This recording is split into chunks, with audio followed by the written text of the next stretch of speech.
Salut à tous, bienvenue sur cette vidéo où on va tenter de survivre avec le Luxembourg sur Heart of Iron. Le but c'est de prendre le Luxembourg et de survivre face aux H. Comme vous le savez, pendant la Seconde Guerre mondiale, le Luxembourg se fait tout simplement oblitérer par l'Allemagne. Donc aujourd'hui, avec mon gros cerveau, on va essayer de contrer les Allemands. Bien sûr, on met priorité historique et on active le mode Iron Man. Dès qu'on spawn, on voit que le Luxembourg c'est puis vraiment la merde, on a 0 division d'infanterie.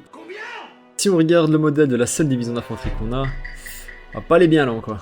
Donc là le but ça va être de rush communiste au plus vite et de prendre endoctrinement, histoire d'avoir le bonus de 400 de réserve par semaine. Parce que là le plus gros problème qu'on a, c'est qu'on n'a pas assez de main d'œuvre tout simplement. Faut voir qu'on a que 4000 de réserve et on a une population de 300 000 à peu près. Donc hop, on va directement rush... Ah ouais, ils ont vraiment pas beaucoup de choses, bon moi il y a des camions. On va prendre un peu de production. Comme cette game on va jouer full défense, on va maxer les forts dans toutes nos cases, bon on en a que 2, ça va pas être compliqué. Hop là, dès qu'on finit développement politique, on va prendre directement le communiste. Pendant ce temps là on va essayer d'avoir quelques usines, parce que là avec une usine militaire et 3 usines civiles, on va vraiment pas aller bien loin.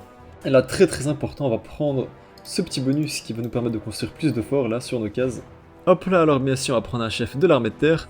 Alors on a quoi? On a Emile Speller, ou Speller, je sais pas comment ça se dit. Par contre une autre voix qui donne pas mal de bonus défensifs. Donc ouais, on va clairement prendre lui.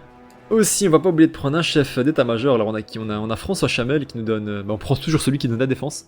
C'est quoi de l'aviation même? Ah ouais, en fait, ouais, donc il n'y a vraiment pas d'avion. Après, je pense qu'on n'a rien fait face à la Luftwaffe. Alors ici, on a quoi? Élection. Bon, on va juste prendre l'option qui nous donne le plus de communisme.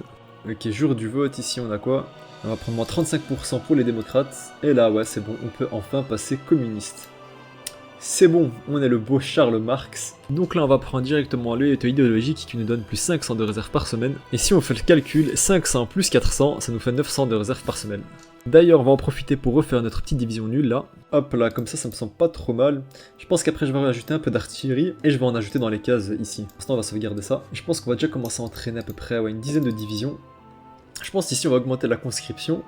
On va passer en service court. Après, je sais pas si ça sert à grand chose, hein, vu qu'on a quasi 300 000 bonhommes qui vivent là. Hop là, donc là on a enfin endoctrinement. L'Autriche miskin, elle vient de se faire annexer. On est en mai 38, je pense qu'on aura le temps là pour déployer nos petites divisions. En fait, même je pense qu'on va déjà les déployer. Alors, il y a quoi comme général ici? Je pense qu'on a Emil Speller, ouais, c'est ça. Qui est un petit, ouais, il a 2 en défense, bon, on va prendre lui, clairement. Et là, on va entraîner nos petites divisions, histoire d'avoir un peu d'expérience terrestre. Pour ce qui est de la doctrine terrestre, d'ailleurs, on va prendre grand plan de bataille. Hop là, ce grand plan de bataille, ça nous donne tout simplement guerre de position qui nous donne full retranchement. Donc, on va clairement prendre ça. Et ici, on va mettre défense acharnée, hein, logique. On va jouer défense. Hop là, et du coup là l'Allemagne vient de rentrer en guerre contre la Pologne. Donc là on est le 1er septembre. C'est-à-dire que là il nous reste à peu près, allez je dirais 5-6 mois avant que les Allemands nous attaquent. Donc voilà ce que j'ai fait pour la division d'infanterie, hein. Je pense que ça nous donne assez de défense. Ici pour les doctrines, je prends une posture défensive. Alors je sais pas c'est quoi le mieux entre infanterie de la Grande Guerre et posture défensive. Mais de ce que j'ai vu, posture défensive c'est la meilleure. Après dites-moi en commentaire ce que vous en pensez. Ici je pense qu'on va aussi prendre ligne anti-char. Hop là, et dès qu'on a 50, on n'oublie pas de prendre guerre de position. Ok, donc là le H il est en train de justifier un but de guerre contre nous. Et c'est bon, les Allemands nous déclarent la guerre. Donc là on commence, là on peut voir 56, ok ouais 70. Ok, ils ont perdu cette attaque. Par contre ils ont perdu combien de soldats sur cette attaque? Ouais, à peu près 4000 soldats. Est-ce qu'on rejoindrait pas les alliés? Je pense que... Est-ce qu'on peut rejoindre les soviétiques? Entrer dans la faction... Vous savez quoi, je pense que je vais attendre un peu. Et si on peut rejoindre les soviétiques, on va clairement faire ça. Hop là, on va améliorer les relations aussi. On va voir si la Belgique tombe. Non, alors je pense pas que la Belgique tombe facilement. Enfin, la Belgique elle tombe dès que les Pays-Bas tombent. Mais là pour l'instant, nos lignes elles tiennent. On se prend quelques attaques. Après bon, c'est des attaques de cons. En fait, les Allemands ils sont vraiment en train de se suicider sur nos lignes. C'est pas mal. Ouais, je pense que c'est mort pour rejoindre les soviétiques. Du coup, on va clairement rejoindre les alliés et on va prier. D'ailleurs, je vais pas préciser, mais j'ai pu aligner 12 divisions. Je pense que c'est le maximum que je peux faire avant la guerre. Là, ici, on va mettre une petite dernière résistance, histoire de tenir. J'ai l'impression que ça risque d'être compliqué là. Ok, ouais, donc on a clairement les Français qui vont capituler, là, c'est sûr. Ok, ouais, on a les Allemands qui capitulent. Là, on a une petite division, je sais pas ce qu'elle fait. On a des Congolais et des Néerlandais qui nous aident. Merci les gars, c'est sympa. Par contre, cette unité là, elle doit se replier. Je sais pas ce qu'elle faisait en Belgique. Ok.